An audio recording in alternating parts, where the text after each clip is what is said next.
Hello दोस्तों, नमस्कार। मैं आर के गुप्ता स्वागत करता हूं अपने YouTube चैनल सिलेक्शन सेतु में।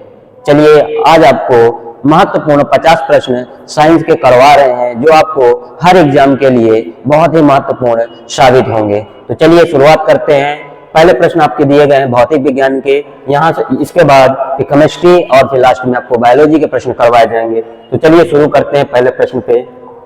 पहला प्रश्न आपका दिया गया है, प्रकाश वर्ष किसका मात्रक है, अर्थात लाइट ईयर किसका मात्रक है। तो इसका जो जवाब है वो है आपका दूरी का। किसका मात्रक है प्रकाश वर्ष? दूरी का। अगले प्रश्न पे बढ़ेंगे।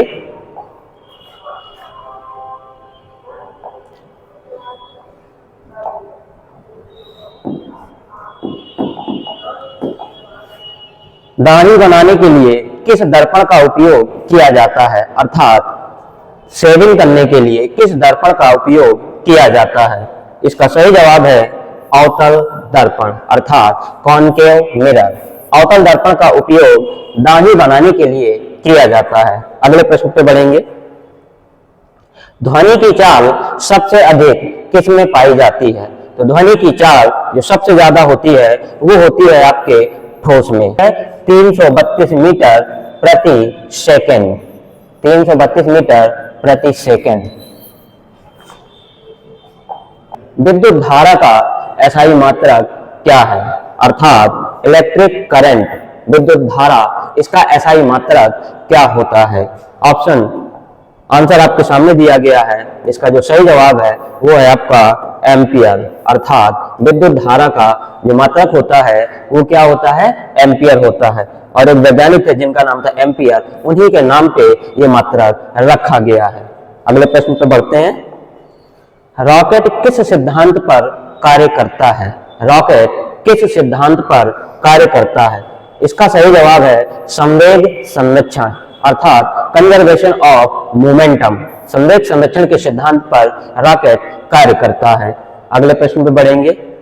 पानी की बूंदों का गोल होने का कारण क्या है, अर्थात पानी की बूंदें गोल किस कारण से दिखाई देती हैं। तो इसका सही जवाब है आपका पृष्ठ तनाव, जिसे हम लोग सरफेस टेंशन भी कहते हैं। क्या जवाब है इसका? पृष्ठ तनाव। आकाश का रंग नीला क्यों दिखाई देता है, आकाश के रंग का नीला दिखाई देने का कारण क्या है। जवाब आपके सामने है प्रकाश के प्रकीर्णन के कारण। प्रकाश के प्रकीर्णन के अगले प्रश्न पे आगे बढ़ेंगे। ट्रांसफार्मर का प्रयोग किसके लिए किया जाता है, ट्रांसफार्मर का प्रयोग किसके लिए किया जाता है। तो इसका सही जवाब है एसी वोल्टेज को कम या ज्यादा करने के लिए। किसके लिए? एसी वोल्टेज को कम या ज्यादा करने के लिए। एसी अर्थात जिसे अल्टरनेटिव करंट भी कहते हैं, इसको कम या ज्यादा करने के लिए किसका उपयोग करते हैं भैया? ट्रांसफार्मर का यूज करते हैं। अगले प्रश्न पे बढ़ते हैं। गुरुत्वाकर्षण का सिद्धांत किसने दिया था, गुरुत्वाकर्षण अर्थात ग्रेविटेशन का सिद्धांत किसके द्वारा दिया गया था। तो ये दिया गया था आपके न्यूटन के द्वारा, जिनका पूरा नाम था सर आइजैक न्यूटन। अगला प्रश्न है आपका, हीटर का तार किस धातु का बना होता है। जो विद्युत हीटर होते हैं इसका जो तार होता है किस धातु का बना होता है। तो इसका सही जवाब है आपका नाइक्रोम। किस धातु का बना होता है? नाइक्रोम धातु का बना होता है। अगले प्रश्न में बढ़ेंगे। लेंस की क्षमता का मात्रक क्या है, लेंस की क्षमता का मात्रक क्या है। इस प्रश्न की बात करें तो ये प्रश्न आपके क्लास 10th में कई बार पूछा जा चुका है। तो ये जो प्रश्न है ये हर क्लास के लिए बहुत ही ज्यादा महत्वपूर्ण होने वाले हैं, चाहे वो क्लास 10th हो, 12th हो, रेलवे हो, एसएससी हो, कोई भी कॉम्पिटिटिव एग्जाम हो, सभी में ये प्रश्न यहाँ से पूछे जाते हैं। तो बात करें इसके सही जवाब की, तो लेंस की क्षमता का जो मात्रक होता है वो होता है डायोप्टर। क्या होता है भैया? डायोप्टर होता है। चलिए अगले प्रश्न पे आगे बढ़ेंगे।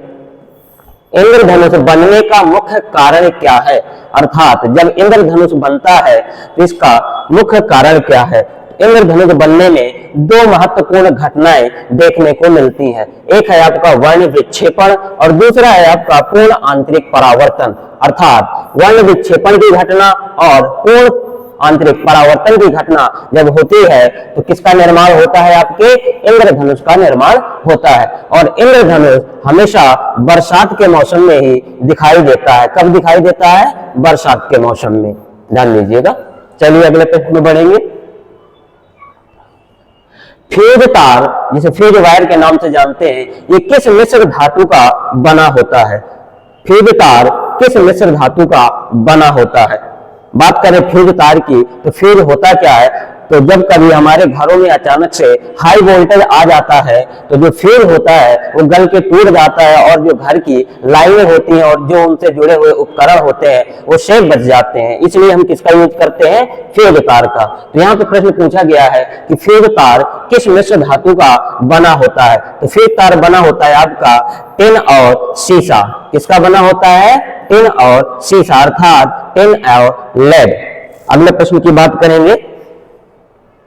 सूर्य की ऊर्जा का स्रोत क्या है? अर्थात सूर्य में जो इतनी सारी ऊर्जा आती है वो कहां से आती है? ऐसा क्या रीजन है जिसके कारण सूर्य में इतनी सारी ऊर्जा पाई जाती है? तो इसका सही जवाब है आपका नाभिकीय संलयन।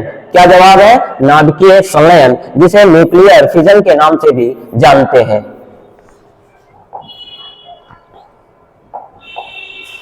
अगला प्रश्न है, वायुमंडलीय दाब किस यंत्र से मापा जाता है? वायुमंडलीय दाब की बात करें तो इसका जो मापन किया जाता है वो बैरोमीटर से किया जाता है। किसके द्वारा किया जाता है? बैरोमीटर के द्वारा।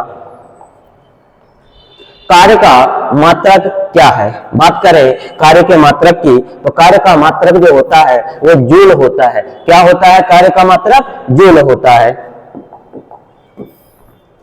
चलिए यहां से आप भाग 2 में देखेंगे रसायन विज्ञान के महत्वपूर्ण प्रश्न है। शुरू करते हैं। लाफिंग गैस का रासायनिक नाम क्या है? लाफिंग गैस अर्थात हंसाने वाली गैस को किस नाम से जाना जाता है? तो इसका नाम है आपका नाइट्रस ऑक्साइड। क्या नाम है? Nitrous oxide, N2O। Nitrous oxide को लाफिंग गैस या हंसाने वाली गैस का नाम से जाना जाता है। अगला प्रश्न है, साधारण नमक का रासायनिक सूत्र क्या होता है? तो साधारण नमक का रासायनिक सूत्र NaCl और इसका जो व्यापारिक नाम होता है वो सोडियम क्लोराइड होता है। क्या होता है? सोडियम क्लोराइड होता है। लोहे पर जंग लगना किसका उदाहरण है? अर्थात लोहे पर जंग लगना ये किस अभिक्रिया का उदाहरण है? तो ये उदाहरण है आपका ऑक्सीकरण का। किसका उदाहरण है? ऑक्सीकरण का, जिसे ऑक्सीडेशन के नाम से भी जानते हैं, जिसके कारण लोहे पर जंग लगता है। परमाणु के नाभिक में कौन कौन से कण पाए जाते हैं? अर्थात परमाणु के नाभिक में कौन कौन से कण उपस्थित होते हैं? तो परमाणु के नाभिक में प्रोटॉन और न्यूट्रॉन उपस्थित होते हैं। यहीं पर बात करें अगर इलेक्ट्रॉन की, तो इलेक्ट्रॉन नाभिक के चारों ओर चक्कर लगाते हैं। नाभिक के चारों ओर चक्कर लगाते हैं। कौन? इलेक्ट्रॉन। ध्यान दीजिएगा। तो परमाणु के नाभिक में कौन कौन से कण पाए जाते हैं? तो प्रोटॉन और न्यूट्रॉन। प्रोटॉन को P से और न्यूट्रॉन को N से इंडिकेट किया जाता है। अगले प्रश्न पे बढ़ेंगे।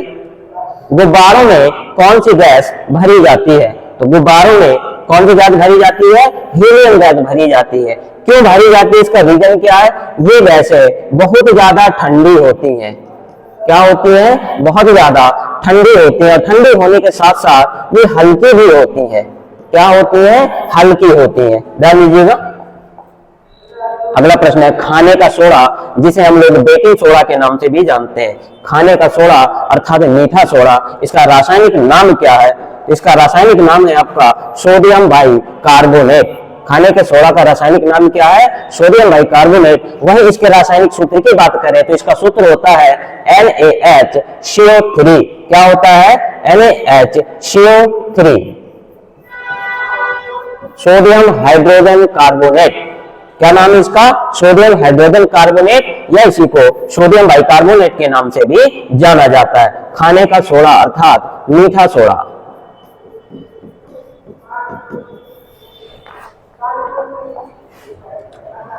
पीतल जिसे हम ब्रॉस के नाम से भी जानते हैं। पीतल किन धातुओं का मिश्र रूप है या पीतल किन मिश्र धातुओं से मिलकर बनाया जाता है? तो पीतल के लिए तांबा और जस्ता किसका यूज किया जाता है? तांबा और जस्ता, जिसे कॉपर और जिंक के नाम से भी जानते हैं।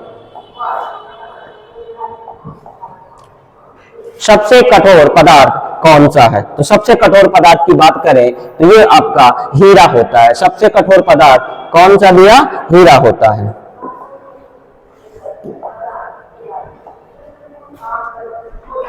अगला प्रश्न है कांसा, जिसे ब्रॉन्ज के नाम से भी जानते हैं। कांसा किसकी मिश्र धातु है? ब्रॉन्ज।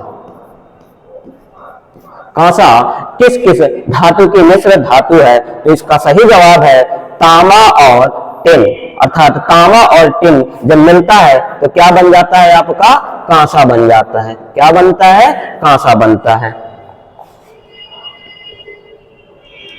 नींबू और संतरे में कौन सा अम्ल पाया जाता है? नींबू और संतरों में कौन सा अम्ल पाया जाता है? तो बात करें यहाँ पे तो जितने भी खट्टे फल होते हैं सभी में साइट्रिक अम्ल पाया जाता है। कौन सा अम्ल मिलता है? साइट्रिक अम्ल। अर्थात कभी कभी प्रश्न पूछा जाता है कि खट्टे फलों में कौन सा अम्ल पाया जाता है? तो खट्टे फलों में कौन सा अम्ल मिलेगा आपको? साइट्रिक अम्ल मिलेगा।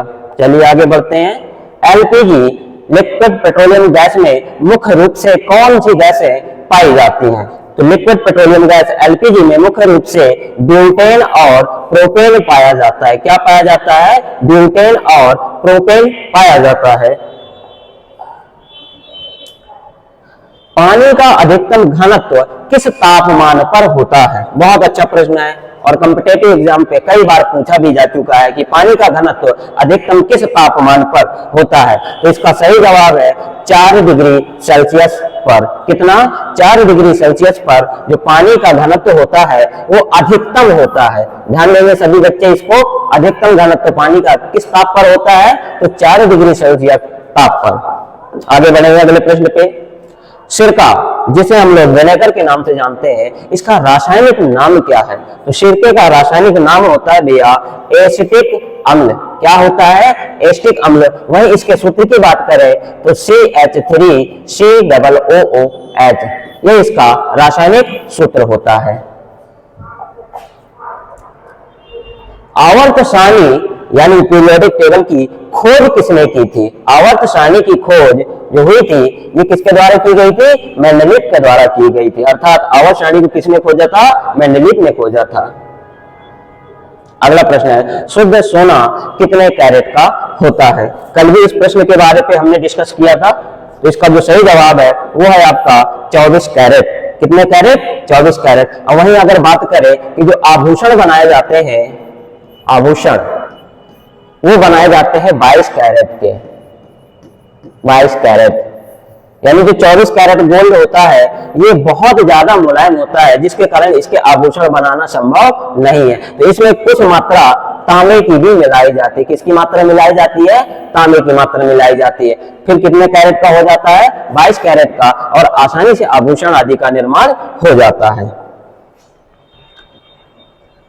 भविष्य का ईंधन किसे कहा जाता है? बात करें कि भविष्य के ईंधन के रूप में किसे जाना जाता है? तो इसका सही जवाब है आपका हाइड्रोजन। हाइड्रोजन को भविष्य के ईंधन के रूप में जाना जाता है।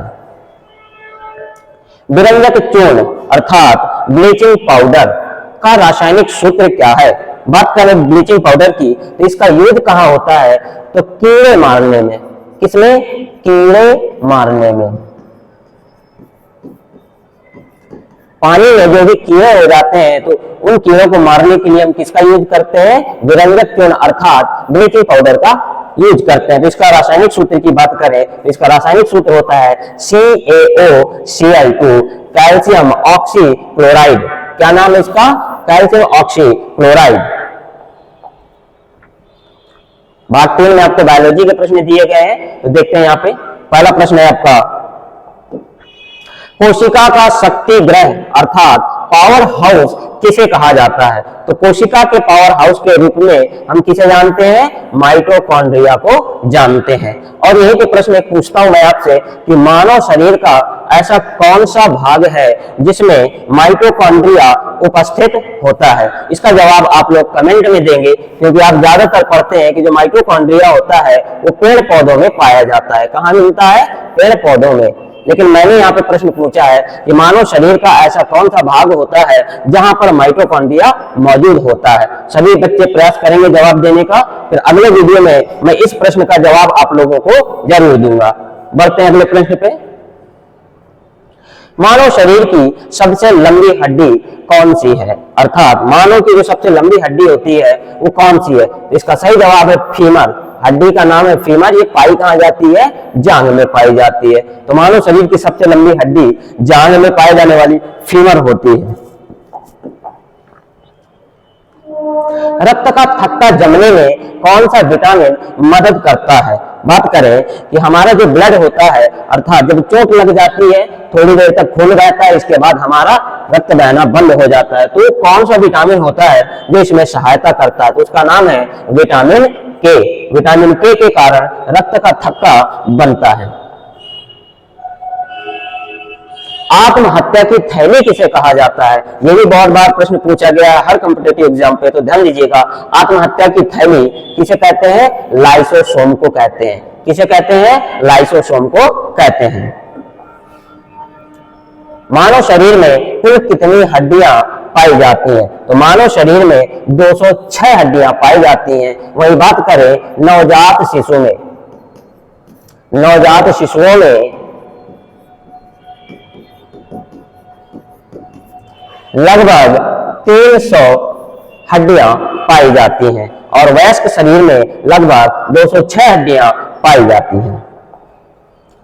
विटामिन सी की कमी से कौन सा रोग हो जाता है? तो विटामिन सी की कमी से होने वाला रोग है आपका स्कर्वी।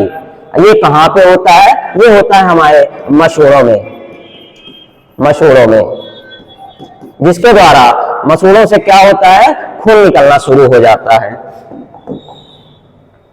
अगला प्रश्न है इंसुलिन की कमी से होने वाला रोग कौन सा है?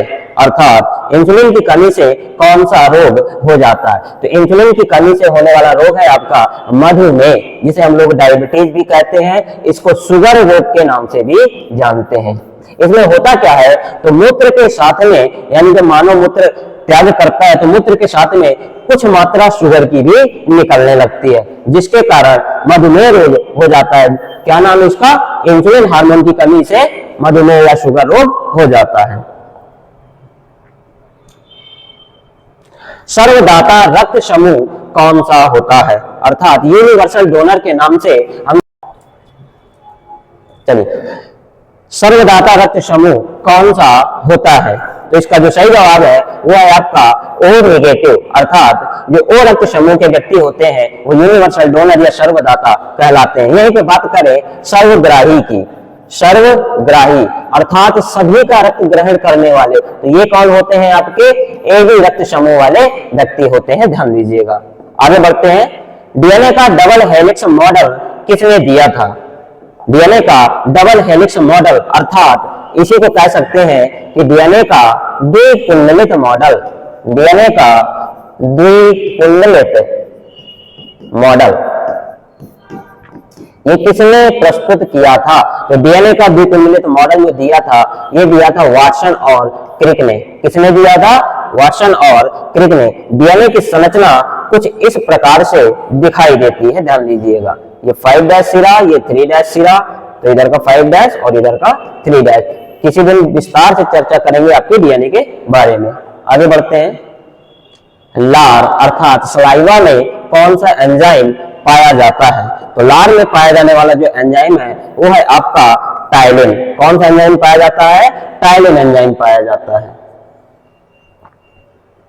मानव शरीर की सबसे बड़ी ग्रंथि कौन सी है?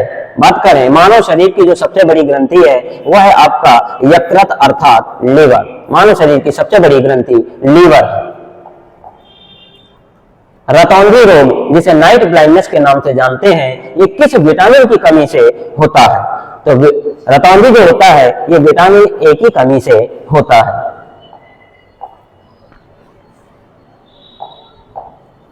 अगला प्रश्न है आपका, पेनिसिलिन की खोज किसने की थी? पेनिसिलिन ये खोजा गया सबसे पहला प्रतिजैविक था।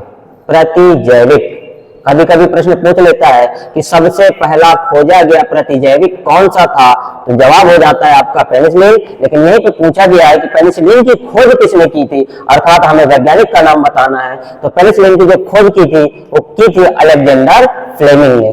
कल भी आपको बताया था इनके बारे में कि इन्हें नोबेल पुरस्कार भी दिया गया था, याद रखेंगे सभी लोग। तो पेनिसिलिन की खोज किसने करी थी?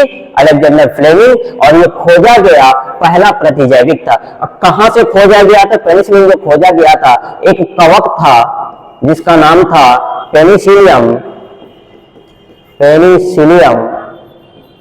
नोटेटम। यानी पेनिसिलियम नोटेटम नामक कवक के द्वारा पेनिसिलिन की खोज की गई थी। किसके द्वारा? अलेक्जेंडर के द्वारा। बढ़ते हैं अगले प्रश्न पे।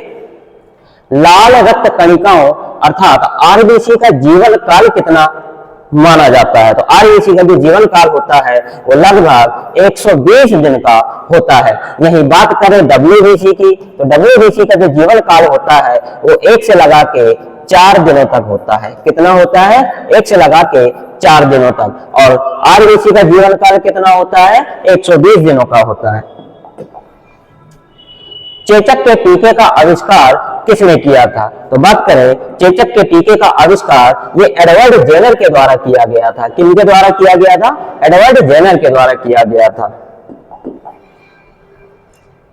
पौधों में खाना बनाने की प्रक्रिया क्या कहलाती है? तो पौधों में खाना बनाने की प्रक्रिया कहलाती है प्रकाश संश्लेषण, या फिर इसी को फोटोसिंथेसिस के नाम से भी जानते हैं। तो पौधे अपना भोजन जिस रूप में बनाते हैं वो प्रोसेस क्या कहलाता है आपका? प्रकाश संश्लेषण। अगला प्रश्न है, मास्टर ग्रंथि किसे कहा जाता है, या मास्टर ग्रंथि के रूप में किस ग्रंथि को जानते हैं? तो जो इसका सही जवाब है वो है आपका पीयूष ग्रंथि या फिर पिट्यूटरी ग्रंथि। चलिए फिर आज की सेवा यहीं पर समाप्त होती है। सभी बच्चे आप प्रश्नों को ध्यान से पढ़िएगा और ढेर सारा प्यार दीजिएगा। हमारे चैनल को लाइक कीजिएगा, सब्सक्राइब कीजिएगा और दोस्तों के साथ शेयर जरूर कीजिएगा।